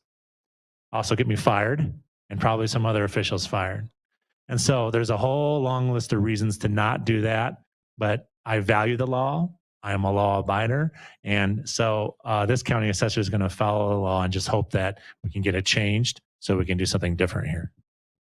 I just want to say that I think you've hit the nail on the head when you call this an outlier, that when the governor talks about his plan, perhaps it would have worked if we weren't in what we call a black swan for 2 years. And I have given the governor's office a plan that he could overlay on his truth in taxation that would work for 2 years to keep our property taxes relatively flat. So don't think that we've been doing nothing. I've been working with others with the governor's office trying to get their attention. So talking about attention, do we have some poll results? We sure do. We asked, after listening to tonight's call, what do you want more information about? 59% said legislative action on property taxes, no surprise. 19% said appealing my assessed valuation. 11% said local governments, how local governments are funded. And then about 5% each on background in history and state law related to Gallagher and Tabor. Thank you for providing that input to us tonight. We really appreciate it. And we're now going to go back to the assessor for some closing remarks. I think we talked a lot about the reappraisal. What I want to make clear in the end is what you can do now with respect to this reappraisal. So again, as a reminder, our office is sending out notices on May 1. That's your notice of value. You have directions on how to file an appeal if you wish. You don't have to file an appeal to dig deeper. You can call my office. You can come meet with us and get more detail. And we can talk a lot about how we got to where we're at with your property assessment. If you do choose to file an appeal, please do so by June 8th. What happens at that point is that appeal gets assigned to a licensed appraiser in my office, and they will do research and make a recommendation to their supervisor. This county assessor will have to have our decisions completed and mailed to every petitioner. A petitioner is a citizen who's filed an appeal by August 15th. August 15th. Now, at Douglas County, we do something that's fairly unusual. We will put our analysis for most of our appeals out on our website. The notice of determination that will be received by anyone filing an appeal will be just a short document which will give an answer, a number and an answer. To dig into that further and see what our staff has done, you can go to our website, look up your property, and there will be a long document there, comps we pulled, so on and so forth. So what's great about Colorado in this space is that it's very taxpayer friendly with respect to the appeals process. If you dislike the result from your assessor protest, you can continue on to the County Board of Equalization. And in that process, a third party is involved. Your county commissioners hire a panel of appraisers to hear those cases, and so it is no longer your assessor making a decision. So it's an excellent process as far as property taxation appeals go, and if you feel like you need to take advantage of it, please do so. Who's next? Sorry.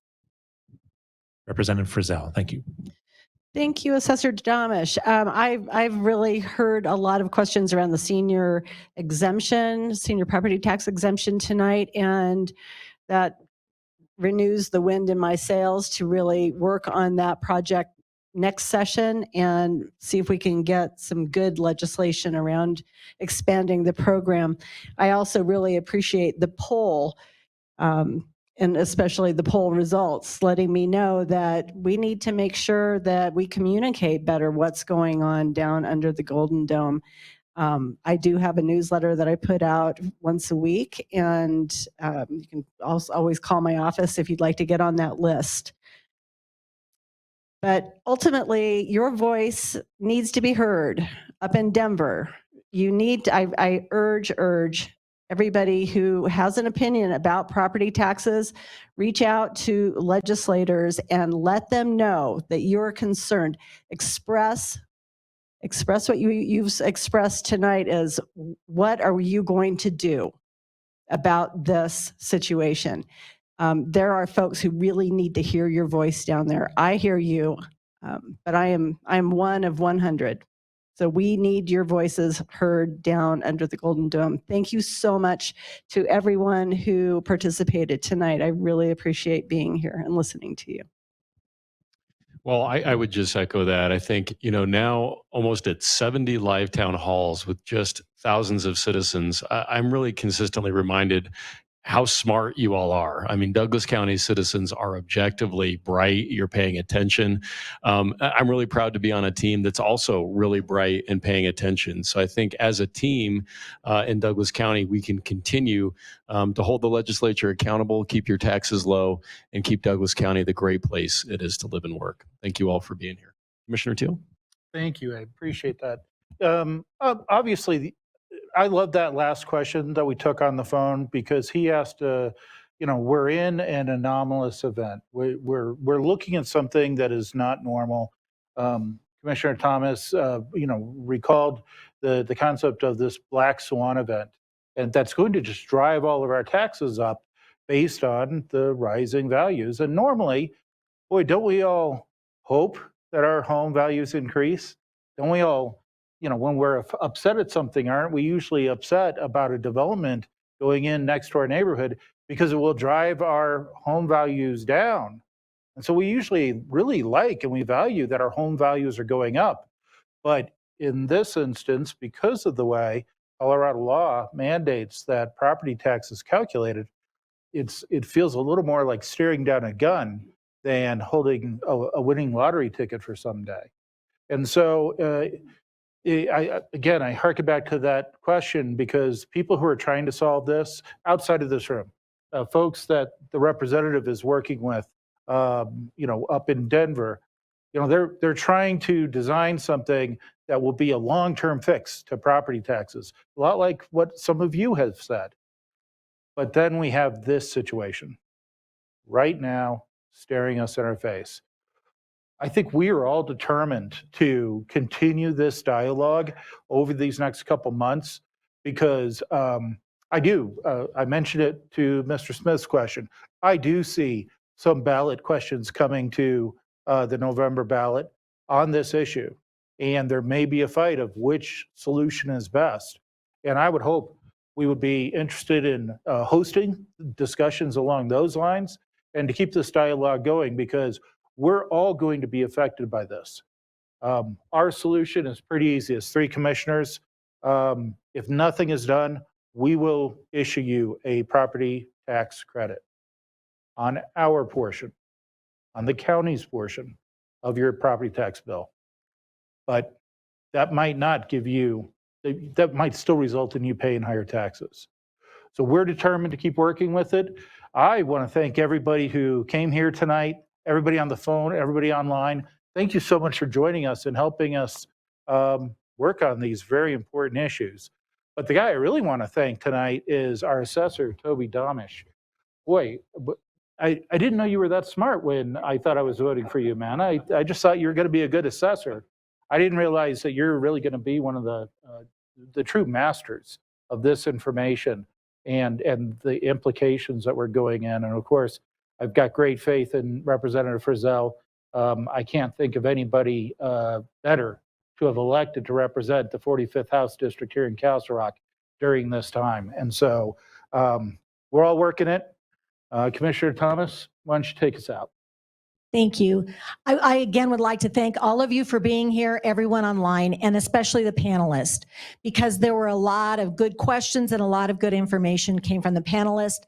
I'd also like to thank the representatives from the school district and the Highlands Ranch Metro District who are here to answer questions. You know, I was part of a group of commissioners, I think maybe 4 years ago, that worked on this before Gallagher was eliminated. And what we found is we had solutions, but the state constitution requires that there be a uniform taxing situation across the state. So while something works in the metro area, it doesn't work in the rural area. So I just bring this up to show you what a very complicated issue this is. And we are going to continue working on it. I think it's a shame that the governor's office has waited when this legislature ends on May 8th, and we still don't know what the solution is. And we have been going after his office and after his office trying to get an answer. So thank you for being here. We are committed to holding another town hall on this topic in the very near future. So stay connected, stay informed, and God bless everybody. Thank you. Thank you, commissioners. On behalf of Douglas County, thank you for joining us this evening. If we didn't get to your question tonight, we invite you to submit any questions you may have about this or other topics to douglas.co.us/citizen connect. We hope you'll join us again for a future town hall, and we wish you a good evening.